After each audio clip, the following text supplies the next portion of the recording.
इस वीडियो में हम वृत्त के इस व्यास को निकालने का प्रयास करेंगे और मैं चाहूंगा कि वीडियो को रोककर पहले आप स्वयं इसे हल करने की कोशिश करें। तो चलिए इसे करते हैं। हम देख सकते हैं कि यहाँ ए बी निश्चित रूप से इस वृत्त का एक व्यास है, क्योंकि ये सीधी रेखा वृत्त के केंद्र से होकर गुजरती है और ये इस वृत्त का केंद्र ओ है। चलिए आगे बढ़ते हैं।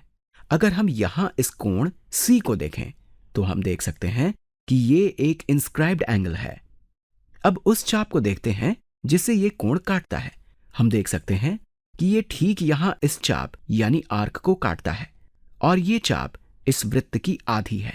कोण सी एक इंस्क्राइब्ड एंगल है। अगर हम इस कोण की दोनों भुजाओं को लेते हैं तो ये वृत्त को ए और बी पर काटती है, इसलिए ये इस हरे रंग की चाप को ठीक यहां पर काट रही है।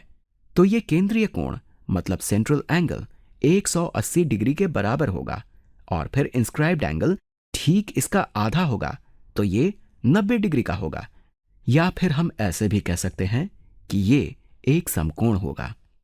और इससे हमें यह पता चलता है कि त्रिभुज ए सी बी एक समकोण त्रिभुज है जिसकी कर्ण यानी हाइपोटेनस वृत्त के व्यास के बराबर है। अब हम यहां पाइथागोरस प्रमेय का प्रयोग करते हैं।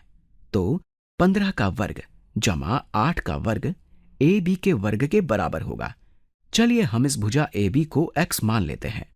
तो अब ये x के वर्ग के बराबर होगा। यहां 15 का वर्ग 225 होगा, फिर 8 का वर्ग 64 होगा और फिर ये x के वर्ग के बराबर होगा। अब ये 225 जमा 64 289 होगा, जो x के वर्ग के बराबर है और हम जानते हैं कि 289 17 के वर्ग के बराबर होता है। अगर आप चाहें तो इसे निकाल कर भी देख सकते हैं। तो यहां x बराबर 17 होगा, इसलिए इस वृत्त का व्यास 17 है।